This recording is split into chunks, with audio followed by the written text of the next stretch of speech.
Good morning, good afternoon, or good evening, wherever it may be, and welcome to today's PATA webinar on Asia Pacific travel in transition, growth, volatility, and strategic realignment, organized in partnership with our good friends at the Hong Kong Polytechnic University. Before we begin, first allow me to introduce myself. My name is Paul Panagan. I'm the Director of Marketing and Communications at PATA, and I will be your host for today. I just have one quick note before we start. I know many of you are familiar with using Zoom, but just for those who aren't, or as a refresher, as you can see on the bottom of your browser, you'll have several options: chat, raising your hand, or Q&A.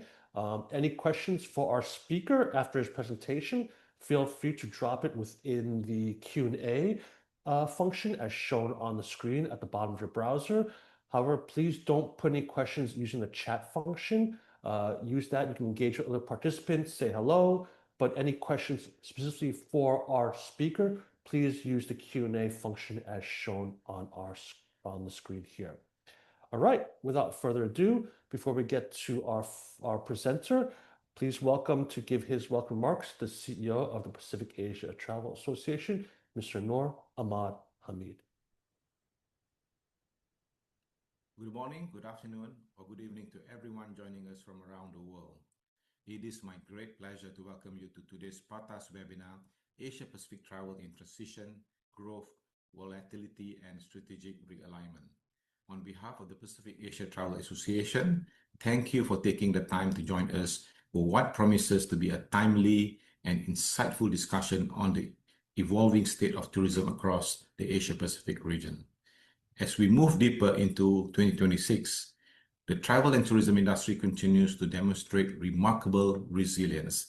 International travel demand remains strong across many markets, visitor arrivals are recovering, and tourism is once again serving as a vital driver of economic growth, employment, and community development throughout our region. At the same time, we are operating in an environment characterized by increasing complexity and uncertainty, geopolitical tensions, economic volatility, inflationary pressures, exchange rate fluctuations, aviation capacity constraint, and changing traveler expectations are all influencing tourism flows in ways that were difficult to predict just a few years ago. Change is no longer an occasional disruption. It is the new constant. The destinations and organizations that will thrive in this environment are those that can adapt quickly, innovate continuously, and respond with agility to an increasingly complex and fast-changing world. This reality makes reliable data, forward-looking research, and evidence-based decision-making more important than ever. Understanding not only where growth is occurring, but also why it is occurring is essential for tourism leaders seeking to navigate uncertainty and position their destinations and businesses for a long-term success. Across the Asia-Pacific region, we are seeing important shift in travel behavior. Intra-regional travel continues to strengthen, travelers' priorities are evolving, and destination competitiveness is increasingly shaped by factors such as connectivity, affordability, sustainability, and policy decisions. These changes are creating new opportunities, but also new challenges that require strategic thinking and informed action. That is why today's webinar is particularly valuable. It provides an opportunity to examine the latest visitor forecasts, explore the forces reshaping tourism demand, and better understand how destinations can respond to a rapidly changing global environment. I'm especially pleased to welcome our distinguished speaker, Professor Haiyan Song from the Hong Kong Polytechnic University. Professor Song is internationally recognized for his pioneering work in tourism economics, demand forecasting, and tourism policy research. His extensive expertise and decades of research have helped shape the understanding of tourism trends and forecasting methodologies around the world, and we are honored to have him share his insights with us today. As always, I would like to extend my sincere appreciation to the PATA Executive Board, board members, life members, partners, members, and chapter members for your continued support to PATA and engagement with the association. Your commitment, collaboration, and contributions help make initiatives such as today's webinar possible and strengthen our collective efforts to advance a more resilient, responsible, and sustainable visitor economy across the Asia-Pacific region. I would also like to thank all of you for your continued engagement with PATA's research and thought leadership initiative. Your participation reflects our shared commitment to building a more resilient, sustainable, and future-ready visitor economy for the region. I hope today's session provides valuable insights, practical perspective, and useful guidance to support your planning and decision-making in the months ahead. Thank you once again for joining us, and I wish you an informative and productive webinar. Thank you. Thank you, Noor, for those very insightful words. Now, without further ado, ladies and gentlemen, please welcome the Chair, Professor, and Associate Dean at the School of Hotel and Tourism Management at the Hong Kong Polytechnic University. Ladies and gentlemen, please welcome Professor Haiyan Song. Professor Song? Hi, good evening from Hong Kong. Thank you, Paul, and also Mr. Noor Ahmed Hamid for the introduction. Today actually is a webinar of updating the latest forecast by considering the event has happened since our last webinar. So before I start, let me share the screen.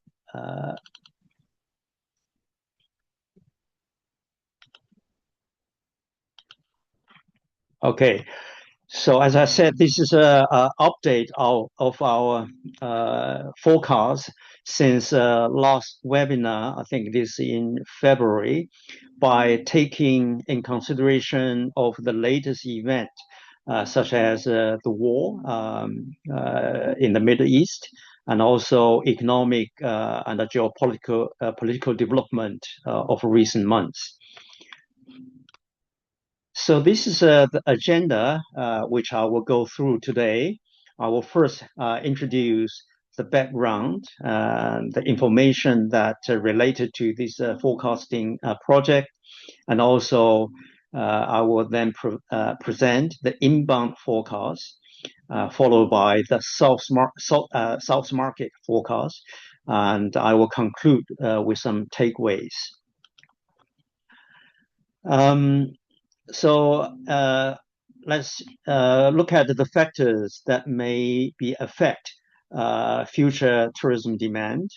The first is that strong economic growth in major tourism source market has,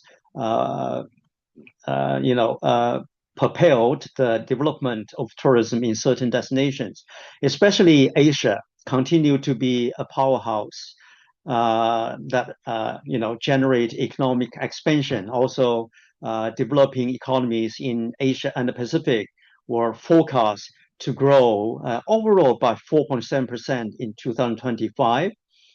This actually is a forecast of Asia Development Bank, with the projection of emerging and developing Asia reaching 4.9% by IMF.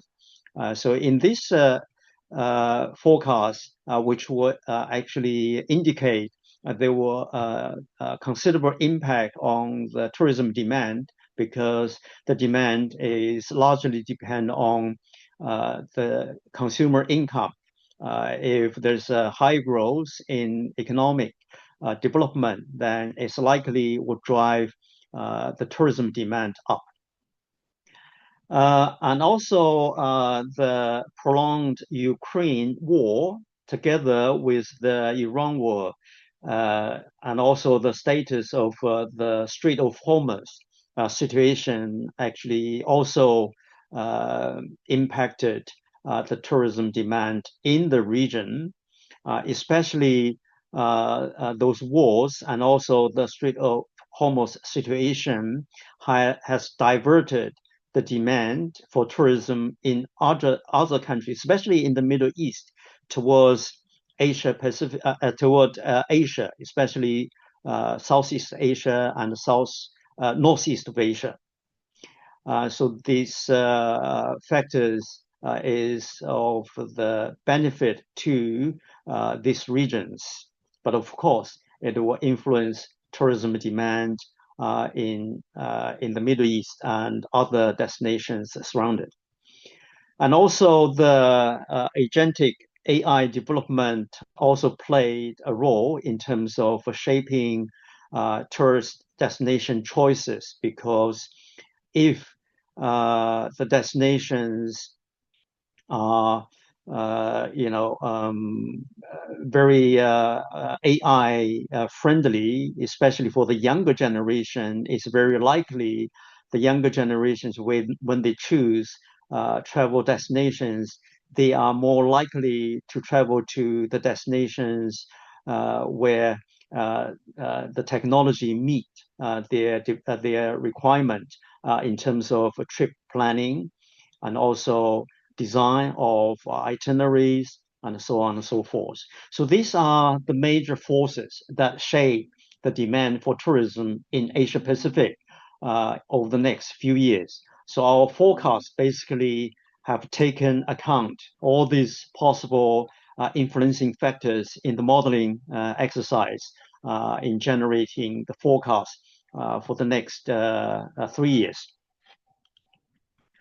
So the recovery of Asia Pacific region is expected to reach 714 million, which is 4.7% higher than pre-COVID level in the Asia Pacific region.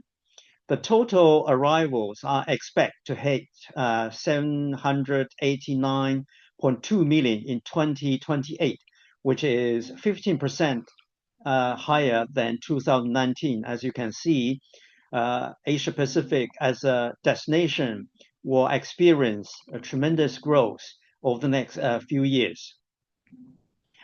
And also the regional, although overall growth is upward, but the regional recovery is uneven behind this overall growth trend. So especially the North Asia, West Asia, and part of the South Asia are performing strongly, while the Pacific and some long-haul market faces a slower recovery due to distance, cost, and capacity constraints. Later, I will elaborate this a bit further when we talk about the forecast for specific regions and also specific destinations. The top 10 destinations from 2026 and 28, as you can see from this figure, China will still be the #1 destination for tourists within Asia Pacific. So by the end of 2026, China will receive 150 million visitors, but by 2028, it will increase to 159.5%. The US is the second largest destination in Asia Pacific. The actually arrivals will increase from 70.6 million to 76.8 million by 2028. So also grow quite a bit. Followed by Turkey, Hong Kong SAR, Mexico, Japan, Macau, Thailand, Malaysia, and Vietnam. So as you can see, Southeast Asia is becoming more competitive. You can see Thailand, Malaysia, and Vietnam all appear in the top 10 destinations. This shows that the Southeast Asia countries continue to benefit from the tourist attractions such as beach tourism, affordability, and also Asia facilitation, strong demand from China, Korea, and India. All these actually have drive Southeast Asia to the top 10 destination list. In terms of key destinations in Asia Pacific, if we look at the sub-regions in the Asia Pacific, we can see Northeast Asia is strong in cities and shopping tourism because they have good infrastructure and also transportation systems. But Southeast Asia is strong in sea, sun, holidays, and also nature, affordability, and also visa convenience. The Pacific region, however, offers island and nature-based tourism, while South Asia has cultural, religious, and wellness tourism potentials. The competition among those sub-destinations actually is quite intense, especially in terms of what products you offer, what differentiate the destination from others. So all these sub-regions actually are competing for the fixed tour of tourists coming into Pacific. So depend on how well you are doing in terms of differentiation, the tourists actually will visit those differentiated destinations. For Northeast Asia, as you can see, China still ranked #1, followed by Hong Kong and Japan, Macau. Actually, all the top 4 destinations are within Greater China, and followed by Korea, which is ranked #5. Mongolia is an interesting destination because I just came back from Mongolia after attending Asia Tourism Forum. They were actually expecting by the end of this year receiving about 1 million tourist arrivals. If you compare Mongolia against China, for example, China is expecting 150 million, while the Mongolia is expecting 1 million tourist arrivals. So the gap is still quite a lot. Of course, that was determined by the size of the population and the size of the tourism sector, and also some infrastructure and labor constraints in Mongolia. And then if you look at Southeast Asia, Thailand will rank #1, followed by Malaysia, Vietnam, Singapore, and so on and so forth. So this actually, the ranking order perhaps remain unchanged for quite a few years. In South Asia, India will be the #1 destination, followed by Sri Lanka, Maldives, Nepal, and Bhutan. In North America, USA will be the largest destination, followed by Mexico, Canada, Chile, and the Pacific. There's a number of small destinations, but Hawaii is ranked #1, followed by Australia, New Zealand, Fiji, and so on and so forth. Let's look at the inbound forecast in details. In terms of the grand total, I already mentioned the number. We generated a scenario forecast, basically the most likely scenario, and also the basic scenario, and also the worst scenario. As you can see from this figure, the difference between the upper baseline and also lower forecast is quite large. This means APAC tourism has a strong growth potential.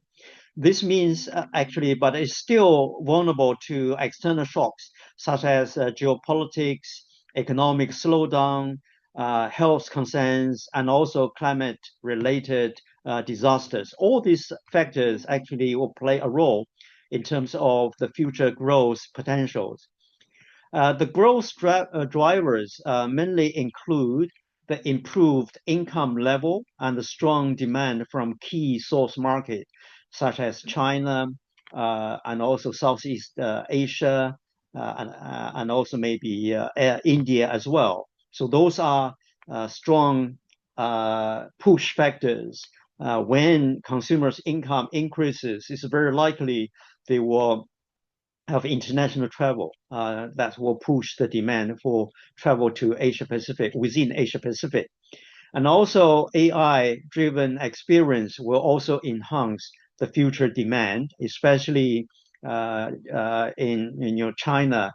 Actually, the development of technology, AI, has played a tremendous role in terms of pushing up the demand for travel, especially for the younger generations who choose China as a travel destination. And also the shift in travelers' preferences also play a role in determining where the tourists will travel to. Such destinations like Thailand, Indonesia, and also Japan, and also coming up in China as well. Tourists are looking for health and wellness tourism products. So that's actually what attract the tourists who are conscientious about health and wellness. But again, there are challenges in terms of tourism demand in Asia Pacific.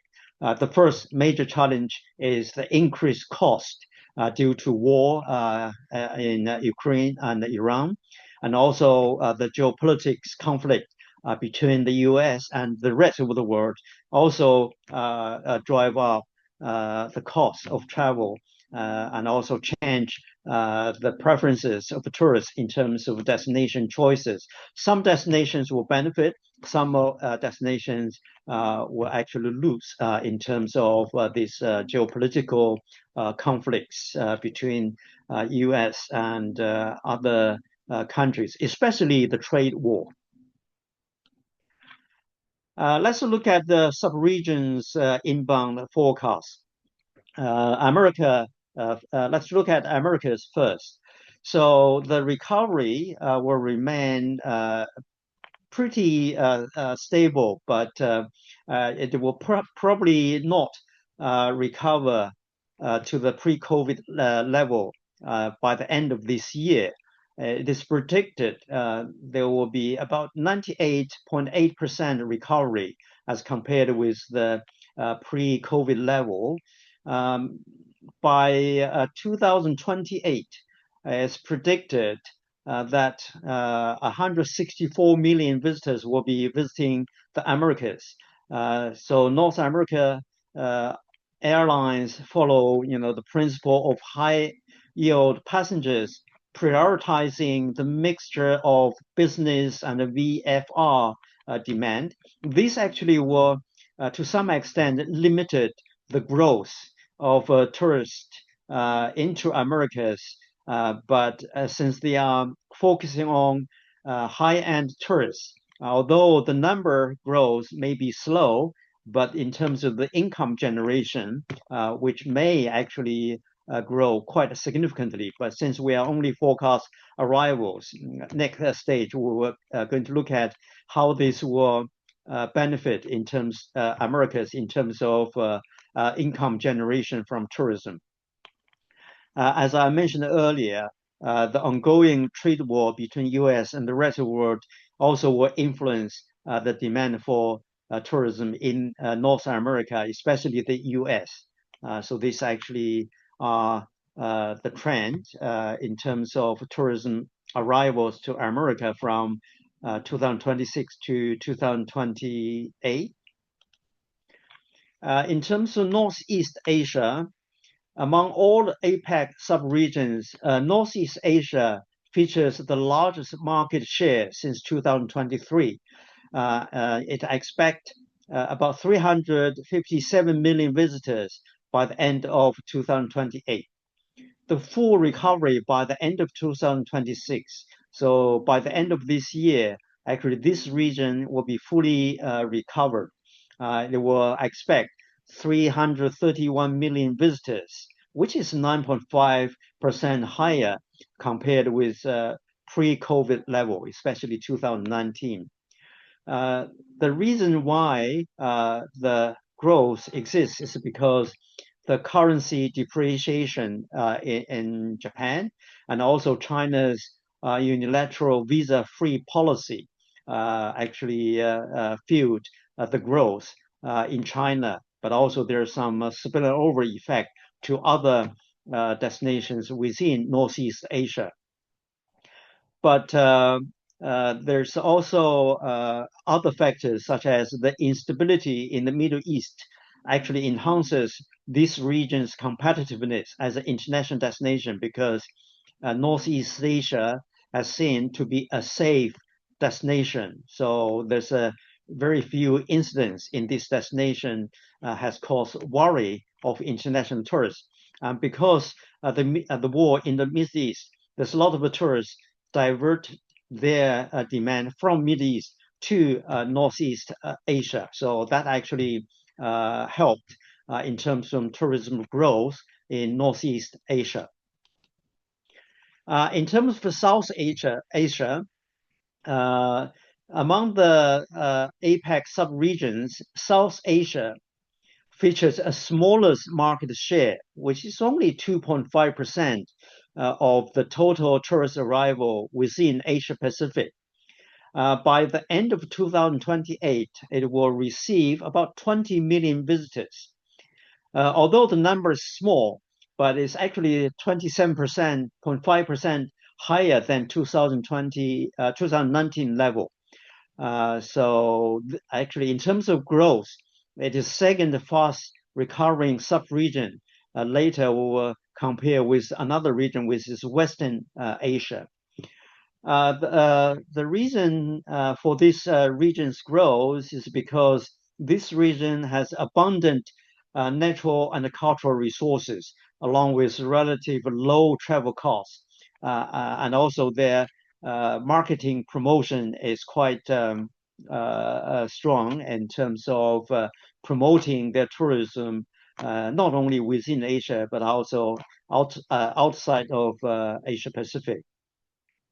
But there are some impeding factors which include political instability, such as terrorist attack and also border conflicts, which may actually play a negative role in terms of attracting tourists to South Asia. In terms of Southeast Asia, actually this region includes Thailand, Malaysia, Vietnam, Singapore, and Indonesia, are highly attractive. But several of them depend significantly on the Chinese and regional visitors, which maybe is constraints, right? If you rely on too much on a particular source market, and if there's something happened in terms of the relationship between those destinations and a particular tourism generating region, and then you may have problems. And also the pace of China's outbound recovery actually was not as strong as expected because the competition of domestic tourism within China is very fierce with international travel by Chinese citizens. And also the destination safety and the destination image may limit the expectation of this market as an international destination, because recently there are some instances occurred which has negatively influenced the perception of tourism traveling to this destination. West Asia, actually West Asia is the fastest recovering sub-region. By the end of 2028, this region will receive about 62 million arrivals. Actually, this region only contains one particular country, which is Turkey. So the campaign Go Turkey actually have enhanced international awareness and also promoted tourism in Turkey. Actually attracted a lot of the tourism from such countries as China, Japan, Korea, and so on and so forth. But this destination also suffered from the pronounced seasonality, where certain attractions are heavily affected by, climate-related incidents. So this actually has had a negative impact on the demand for tourism in West Asia. In terms of the Pacific, actually, this is maybe slowest recovery destination in Asia Pacific. The Pacific has a strong natural appeals, but many destinations are remote, expensive to reach, and also depend on limited flight connectivity. Small island destinations also have limited accommodation and also infrastructure, in addition to the labor constraints. So therefore, these destinations will be vulnerable to those external shocks, and also their ability in terms of managing the increase of tourism demand. So let's look at some of the highlight in terms of inbound forecast. I choose 4 destinations within Asia Pacific, which are the main destinations for international tourists. The first, of course, is the USA in North America. Visitor arrivals to the US will reach 8.85% and also 96.9% of the 2019 and 2026 level. Basically, this destination will not fully recover by the end of 2028. Still, the number is still less than 2029. As I mentioned earlier, the quality of tourist arrivals actually may increase, i.e. the per capita income of tourists may increase, although the overall number is small, but this does not necessarily mean the income level result from tourists will not recover to pre-COVID-19 level. The main source market for the USA actually are Mexico and Canada, which will continue to dominate the US inbound market. But the travel restrictions and entry bans also may negatively influence the tourist arrivals in the US. On the other hand, the 2026 World Cup is expected to generate substantial tourism spending, although the numbers may not increase significantly, but the tourist spending may increase, and which will boost the economy in the US. Of course, China is the largest destination within Asia Pacific. China's inbound market will reach 160 million by the end of 2028. So 2026, it is 156 million arrivals. By the end of 2028, it will reach 160 million. Hong Kong SAR and also Macau are expected to remain the key source market for China, which means although the number is very large, but a good proportion of these tourist arrivals are actually day visitors from Hong Kong and Macau. Basically, tourists from Hong Kong and Macau visit China, especially the GBA areas, including Shenzhen, Guangzhou, Zhuhai, and a few other cities. They go there in the morning and come back in the evening. So a lot of them actually are day visitors. The reason behind China's growth of tourism demand are basically related to the gradual expanded visa-free countries, actually also extended transit stay for those for tourism from this for these countries, and this actually boosted the international arrivals outside of Asia Pacific region to China significantly, as we have seen a lot of YouTube channels. There's a lot of international travelers visit China because of these visa-free policies.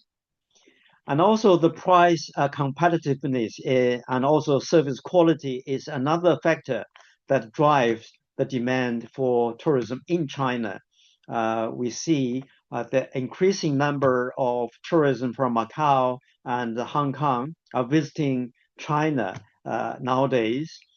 This is because the price of tourism product and services are very competitive compared with that in Hong Kong and Macau. So that's why a lot of tourists from Hong Kong and Macau are visiting China every weekend. And the service quality is another factor that drives the demand. In terms of the demand for Thai tourism, by 2028, visitor arrivals will reach 42 million, slightly higher than 2019. China is Thailand's major source market in the forecasting period. As you can see, before COVID, that's 2019, China is the largest source market as measured by this orange block. But 2023, because COVID-19, China become in terms of as a source market, the share becomes smaller compared with other source market, and then it will return to the pre-COVID level by 2028, i.e. China will become still the largest source market for Thai tourism, followed by UK, USA, and also the rest of the world, as termed by others, of course, our largest has largest market share. But as a single source market, China and UK, Korea, USA, those are the and also Malaysia, Russia, India, those are the Thailand's largest source market. The drivers for Thai tourism are basically the rich culture and also wellness tourism, health tourism, and these actually are the main tourism offerings in Thailand. So that's why this Thailand is an attractive destination for tourism seeking for nature, culture, and also health and wellness. But there's some concerns in terms of Thai as international destination, especially tourism confidence. As I mentioned earlier, in the last few years, there were some tele scam incidents happened in China, especially for Chinese tourists. The confidence of Chinese tourists traveling to Thailand has declined. I'm sure this will recover when the issue is resolved, but this will take some time. And also the increasing competition from other Southeast destinations also pose a threat to Thai tourism in the future. In terms of India, India actually is an emerging and coming major destination. Visitor arrivals to India will reach 13 million, which is 19.5% higher than that of 2019. And also the inbound market structure is relatively stable. The USA and the Bangladesh occupy around 17.11% and 15% of Indians' total markets in 2026. Over the past year, India has experienced natural disasters like a heavy rain, flood, and landslides, which actually negatively affected tourism arrivals and also its tourism infrastructure. So this actually posed some challenges for India's tourism development. If you look at the source market structure, as you can see, Bangladesh, USA, UK, Australia, Canada, Sri Lanka, and Malaysia, and Germany are the major source market for India. I expect in the future, tourism from China will also increase when the relationship between the two countries improve. Right. So the previous slides actually are highlighted the major forecasts of tourism arrivals in Asia Pacific. And now I will look at the major source market forecasts, i.e. we will look at which market actually generated most tourists to certain destinations, right? We will look at the source market forecast. Let's look at the top source market within Asia Pacific. So this diagram, the tables on the right-hand side shows the top 5 source market pre-COVID-19 and also after COVID-19 up to 2026. China actually is the largest source market for tourism arrivals in Asia Pacific, right? It's ranked number 1. If you look at the tourist departures from China, there were about 129 million tourism departures, outbound tourists in 2019. By 2026, it will actually be 116.8 million departures. It's still considerably lower than 2019, but this actually number will increase within the forecasting period. Later, I will show the number of tourism departures by the end of 2028, the forecasting period, the end of the forecast period. And Hong Kong, USA, and Korea are ranked still number 1, number 2, number 3, but there's changes of Macau as a major source market. In 2029, Macau is the fifth largest source market of tourists. By 2026, this actually declined to number 10. So there's a considerably decrease in terms of the ranking for Macau as a source market. In terms of China's visitor departures to Asia Pacific, as you can see, Hong Kong, SAR, and Macau will be the top 2 destination choices for mainland Chinese tourists, where Thailand, Japan, and Korea remain popular as a destination for Chinese tourists.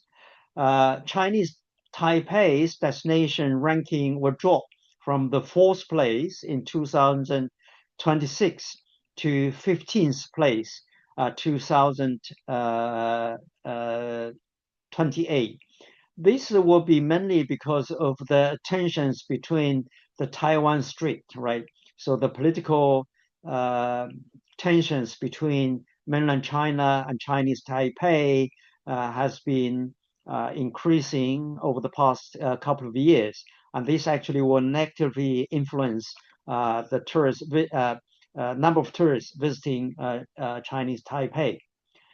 However, the consumption downgrade and also shifting preferences towards domestic tourism are potential constraint for China's outbound market, because the Chinese domestic destinations infrastructure and also attractiveness has increasingly being improved over the last few years. So many Chinese tourists actually choose to travel within mainland China instead of traveling abroad. So that's why the departures to Asia Pacific has not grown as we would expect in the next few years. So in terms of Japan as a major source market, USA, Korea, and China will be the top 3 destinations for Japanese tourists. So US will receive 2.2 million visitors from Japan by 2028, while Korea will receive 4.6 million, and China will receive 4.2 million visitors from Japan by the end of 2028. outbound market share of Japan to Asia Pacific remains stable over the forecasting period. The ranking of USA, Hong Kong, and Guam are gradually declining because the popularity of other destinations has increased. So US, Hong Kong, and Guam as destination for Japanese tourism will decline compared with other destinations which differentiate themselves against those destinations which I mentioned. For USA visitor departures to Asia Pacific region, around 66 million visitors from the US will travel to Asia Pacific by the end of 2028. Canada and Mexico are the main destination for US tourists. In terms of the destination ranking, Thailand, Hong Kong, Philippines as a destination will gradually decline. For example, Thailand will decline from the 7th in 2019 to number 9 in 2028, while Hong Kong SAR will decline from 8 in 2019 to number 10 in 2028, while Philippines will decline from 9th to 11th by the end of 2028. Korea as destination for US travelers will increase from 10th in 2019 to 7th in 2028. So there will be more tourists traveling to Korea during the forecasting period. Okay, Korea as a major source market for Asia Pacific tourism. So Korea will generate 44 million visitors to the region by the end of 2028. The key market for South Korea tourists are Japan, China, and Vietnam. And also Thailand, Malaysia, and Singapore also improving in terms of their destination ranking.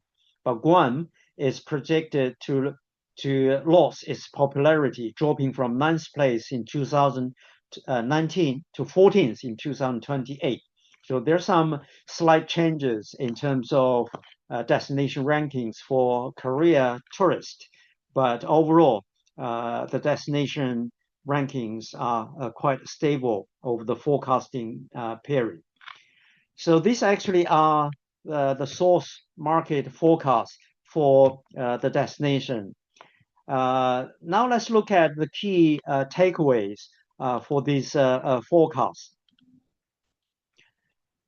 So Asia Pacific as a tourism destination, 2026, according to our forecast, 20 out of 39 destinations are expected to surpass pre-pandemic level, indicating a major destination such as Canada, India, and Hawaii. Those are the main destinations will attract a continuously high number of tourists as compared with pre-COVID-19 level. By the end of 2028, in total, there will be 789 million visitors visiting Asia Pacific region in terms of arrivals, right? So this actually these arrivals include arrival from within Asia Pacific region and also outside of Asia Pacific region as a source market. In terms of sub-regions, Northeast Asia, this region will restore its market share of 47% by the end of 2028 versus 44.3% in 2019, i.e. Northeast Asia become more attractive as a destination for international tourists because the market share has increased. And that is because the shift of tourist preferences, the war in the Middle East and also Ukraine, and also the trade war between U.S. and the rest of the world has diverted tourists from other destinations like Middle East and USA to Northeast Asia, because this region not only offer the best tourism product and services, and is also perceived as the safest destination in Asia Pacific. So that's why the market share has increasing over the forecasting period.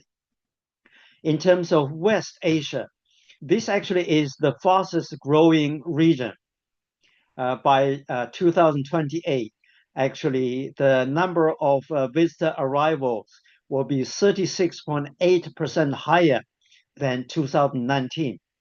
This is also because the travel preferences changes, and also Turkey also benefited from attracting tourists from the Middle East to Turkey, because the war in Middle East has diverted the tourism. Originally wanted to visit Middle East, but now they switched to visit Turkey, West Asia. Okay, so this is a very interesting phenomenon. I think this trend will continue for a certain period of time until the full confidence is recovered for tourism in the Middle East. In terms of the Pacific, it is the slowest growth region, and this is mainly because of the constraints of the Pacific as an international destination. The first constraint is the infrastructure, the air connectivity, and also the labor constraints, right? So although the demand for the region, the potential demand for the region is strong and large, but due to various of constraints, the number of arrivals to the Pacific is relatively, in terms of growth, is relatively slow compared with other destinations. In terms of the source market within Asia Pacific, China, Hong Kong SAR, USA, Korea, and also Canada remain at the top 5 source market, i.e. those countries generate the most tourists to Asia Pacific. For China, perhaps that is because of an increasing increase in the middle class, whose income level continue to increase, although the growth rate may not that high, but still that will generate enough outbound tourists to Asia Pacific region, right? So according to the forecast by Asia Development Bank and also IMF, the economic growth of China will still be above 4%, above 4%, which means this will continue to serve as a force for development in terms of outbound tourism from China, right? Hong Kong SAR, USA, Korea, and Canada will remain as a strong source market for many destinations, also due to the economic growth potentials. Overall market share will revert back to pre-pandemic level, although there were some changes during the COVID-19 period because a few countries have strict lockdowns. Hence, there were less or fewer outbound tourists traveling from these countries, including China, Hong Kong, and a few other countries. But after the COVID-19, the strong recovery will result the market share return to previous COVID level by the end of 2018, when everything become normal. I think these are the key takeaways from today's webinar. With that, I thank you for listening, and I will be happy to answer your questions. Well, thank you very much, Professor Song, for that very engaging and insightful presentation. We don't have much time, but I will try to get through all these questions here. Now, the first question is from Yurkin. I believe actually you did answer it. And the question was, do you see any evidence of Central Asia, Kazakhstan, and Western Asia, Turkey benefiting from regional conflicts and growing? Any forecast for this region coming year? I think you did mention that they are benefiting from the conflict in the Middle East. And until, as you said, until that conflict is resolved, they will continue to benefit from travelers who originally tended to go to the Middle East, looking at Western Asia as a viable destination for the future. Yes, that's right. Actually, indeed, there were certainly a significant shift of tourist arrivals in the Middle East to Asia Pacific, especially Turkey, Northeast Asia, and Southeast Asia. Right, these regions has benefited from the conflict. Okay. Right, so let's get to the second question here from Dylan. To what extent do you think airline access direct routes from key source markets, airport capacity, infrastructure, and visa requirements impact visitor numbers and type of travelers to the different regions in APAC? Certainly, I mentioned this in my presentation as well. Actually, the infrastructure constraints I can see in such destinations as Mongolia, which I mentioned, and also Pacific region, the Pacifics. Those regions are generally suffers from the limited air connectivity and also infrastructure constraint and also labor constraints. Those other destinations will face slower growth of tourism arrivals, where other countries that has relatively a good infrastructure and also perhaps untapped capacity of air capacity, for example, in China and Northeast Asia, I'm sure there are room for increase in terms of air connectivity. Those destinations are likely to grow faster because if there's strong demand, it's very easy for these destinations to increase the utilization of infrastructure, air connectivity to boost the demand. Yeah. And you also mentioned about visa requirements and visa Yeah, visa facilitation requirement. Yeah, that's right. being important drivers, of inbound travel to destinations, as visa facilitation is easier, vis-a-vis Southeast Asia, we saw greater demand. So let's go to the next question from Crystal here. She's wondering, why is domestic traveler so popular in China compared with the outbound one? Other than visa and cost issues, are there any interesting findings can be shared? Right.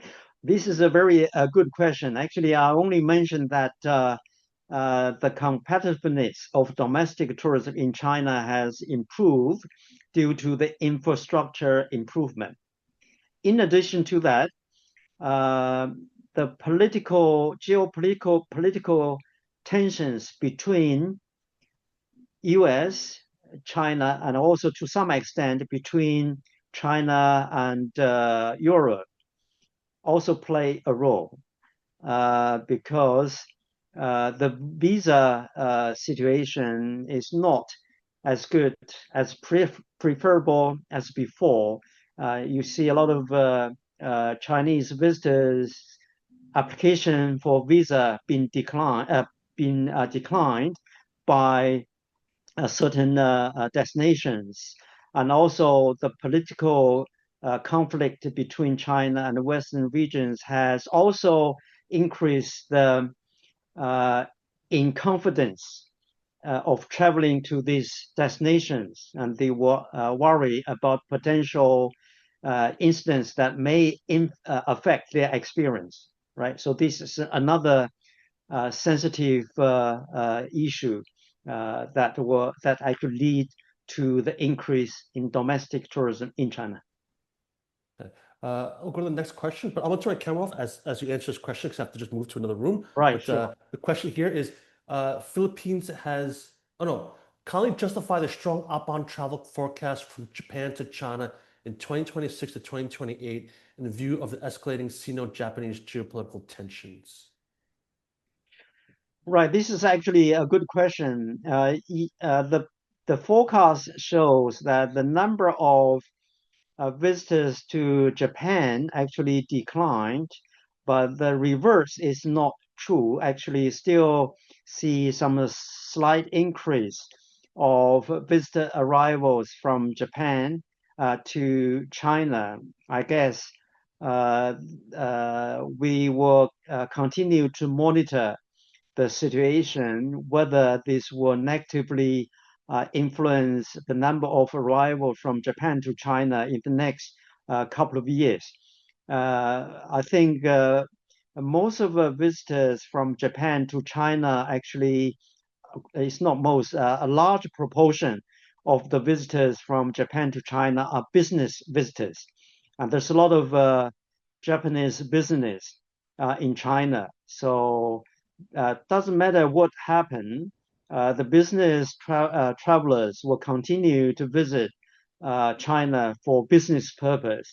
Perhaps this is the reason why we have not seen a major decline in terms of visitor arrivals from Japan to China. Okay.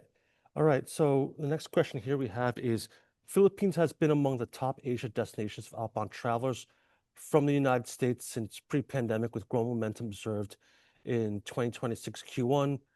Kindly explain its weakening appeal to U.S. travelers in 2026 to 2028. I think my interpretation of the lost popularity does not necessarily means the number of visitors from US will decline. Actually, it will continue to increase. What I mean is the percentage of US travelers to Philippines will decline compared with other destinations, right? So which means the other destinations perhaps become more competitive as compared with the Philippines. But that does not mean that the number of arrival from US will decline. It still actually will continue to increase. But there probably will be more tourists from US travel to other destinations. Okay. Oh, there's a question from, I was looking for the question from Imtiaz, but we'll get to that one here. But we'll go to Yerkins here. Do you agree with WTTC scenario based on Oxford Economics for emerging markets like Uzbekistan, Kazakhstan, Azerbaijan, Armenia, and if conflicts resolved sooner or later, Ukraine and Russia will cover in term scenario? What circumstances, destinations, growth of Central Asia and CIS countries will also receive more travelers from APAC? Yeah, this is also a very good question. Actually, certainly Central Asia will be continuously to be attractive to the tourists from Asia Pacific, especially the natural resources. When tourists already travel to destinations like Northeast Asia, which mainly are focusing on shopping tourism, urban tourism, and so on and so forth. Well, Central Asia has, in terms of attractive as a nature destination, become much stronger, right? So tourists, instead of searching for busy destinations, they were probably looking for nature-based tourism destination where Central Asia can offer. Okay, we got two more questions and then we'll wrap this up because I think we're a bit over time here. So we'll get to this one from Imtiaz. His question is, you are forecasting a huge growth of almost 10 million in the span of 2 years to Thailand until 2028. On what do you base this forecast? Of course, I didn't present the methodology of the forecast. Basically, the method is econometric method is the key forecasting models that we use. Econometric method actually considered the driving force of tourism demand, which include the income of the source market, and also the price competitiveness of the destination relative to that of the source market, and also the geopolitical constraints, right? So in terms of the increase of numbers are mainly driven by the economic growth of China and also Southeast countries like Indonesia, Malaysia, even Thailand, and so on and so forth. So those, India included. So when those countries' economic growth exceeded, say 3 or 4% per year, and this actually at least drive 2 to 3% of outbound tourism from these countries.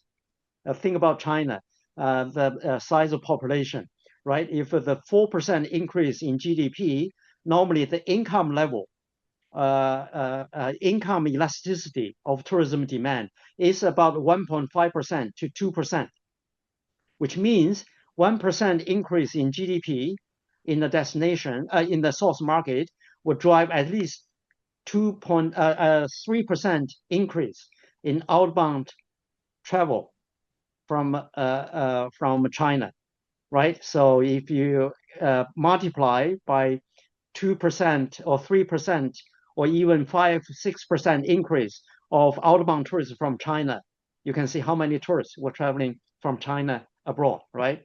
So basically, it's driven by economic factor. Although those factors will be damped by geopolitical conflicts among nations, but still the economy grow quite strong, which will push the demand for outbound travel.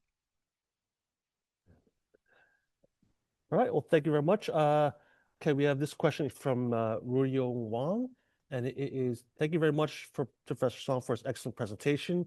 Greetings from Innsbruck. It's interesting to note that the actual number of tourists entering China and the United States has indeed been affected by difference in entry policies. In the short to medium term, to what extent do government entry and visa policies influence forecasts of inbound tourist numbers for a country? Right. I think the internet connection seems it's not very good. I didn't actually hear very clearly. I'll just say, yeah, I mean, so in the short to medium term, government entry and visa policies, how much does it influence the forecast for inbound tourist numbers for a country? Oh, yes. So, of course, the visa policies is one of the facilitator of tourism demand, right? So as you can imagine, China has given free visas unilaterally to I can't remember 40 to 60 countries, and this actually will certainly encourage tourism from these countries traveling to China, and also the U.S. Probably is not on the list of these visa-free countries, but with the improvement of the relationship between China and the US after President Trump's visit to China, I can see the visa policy will be improved, and that actually will facilitate the bilateral tourism flows between China and the US. That will have, I think, a positive influence on tourism flows between these two countries. But I'm not actually overly optimistic because still the tensions exist between these two countries. But any improvement will result increased tourism flows between these two countries. But the change in visa policies, I mean, that's not really a short-term gain, right? I mean, that would be more medium to long-term, right? In terms of we'd see change. Well, once the visa policy attracted tourists when they visit a destination. And if they like the destination, actually they will spread the word they spread the word to their friends, relatives, and that will bring more tourists. We call it word of mouth effect, right? So that actually have a long-term influence. Although the policy is temporary, but if the number of tourists visit your destination, they like it, and they actually will likely to spread their satisfaction of visiting a destination among their friends, relatives, and that actually will continue to attract more tourists from the source market to the destination, right? So long term, it still play a role. Okay. All right. So we'll take one more question. I think we're over the time, so I should take the one last question here. And it's anonymous. So the data shows a massive surge in intra-regional travel, but destinations like the Philippines are heavily reliant on aviation compared to mainland ASEAN peers who benefit from expanding cross-border rail and other networks, I guess. Given current aviation constraints and rising fuel costs, what specific strategic realignment must the Philippines make to lower the cost of access and prevent being priced out by competitors with seamless multimodal connectivity? Well, this actually is a very good question. Actually, the increasing fuel cost of aviation does influence long haul travel, right? So this actually, to a certain extent, will benefit the destinations which relies on short haul tourists, i.e., the tourists from neighboring countries, right? So for Philippines, I think this particular question is related to Philippines. I think the strategy for Philippines tourism industry is to perhaps promoting your tourism to your neighbors, short haul to medium haul countries, right? In order to attract more tourists from these countries.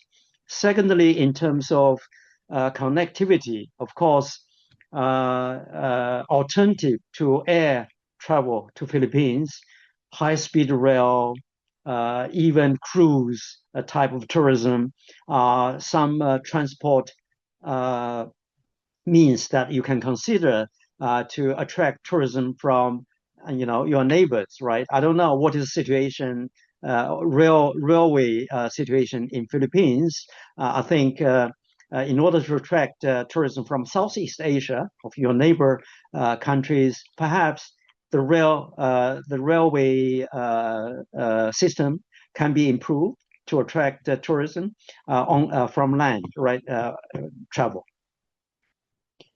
So specifically, we do not know exactly the transportation infrastructure in Philippines, but certainly we will have a close look at how this will influence international travel from other source market to Philippines. Yeah, so basically, really focus more on the your neighboring countries as opposed to long haul markets where the rising fuel costs will be strongly impacted. Yeah, absolutely. All right, well, I think those are all the questions, and we're definitely over time. So thank you so much for your presentation. Very thorough, very, very informative. I think everyone really enjoyed it. Got a lot of great comments here in the comments regarding your presentation. Thank you so much for the time today, Professor Song, and for your expertise and insights.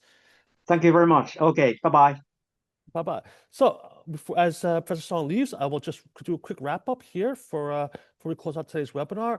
Now, just I know many may be asking, and I will let you know, the presentations will be available for all our participants. We will be sending out a thank you letter to all participants with the link to the recording, which will be up on our YouTube channel, as well as a link to the presentation. Now, today's webinar is in conjunction with the upcoming release of the Asia Pacific Visitor Forecast mid-year updates, which will be released next week on the 25th. So PATA members, you can get your free copy if you're a certain category level, or your discount code at the Info Hub. Non-members can also visit the PATA website and go to the PATA catalog where you can purchase it yourself. You can scan the QR codes here for the PATA catalog or for the Info Hub. And that report will be released on the 25th. Just some of our upcoming events that we have in the books for this year. We have our PATA Travel Mart 2026 taking place in Kuching, Sarawak, Malaysia, endorsed by the Ministry of Tourism, Creative Industry, and Performing Arts of Sarawak, and hosted by the Sarawak Tourism Board and the Business Event Sarawak. Registration is still open for both buyers and sellers. We will also have a one-day conference before the two-day trade show. That is currently in development, so please do keep an eye out for more updates regarding the PTM Knowledge Forum at PATA Travel Marts. We also have later this year the 20th UN Tourism PATA Forum on Tourism Trends and Outlook on October 19th to 21st in Guilin, China. This is done in cooperation with UN Tourism and again with Hong Kong PolyU, our good friends over there. The program will be up soon. I think we are just saw the preliminary program this afternoon, so that will be up shortly. And do look out for more information on our website or even UN Tourism's website. Any questions about PATA, our upcoming events, today's webinar, feel free to email me. My email is paul@pada.org. You also can visit our website at www.pada.org. Once again, thank you to Professor Song and everyone at Hong Kong PolyU for the forecast report, as well as for today's webinar and your support for the association. As always, thank you to our PATA executive board members, our board members, our life members, our partners, our members, chapter members for the continued support of the association, without which none of this is possible. And last and certainly not least, thank you to all of you for joining today's webinar. I will see you soon. Take care, stay safe, enjoy the rest of your week. Bye.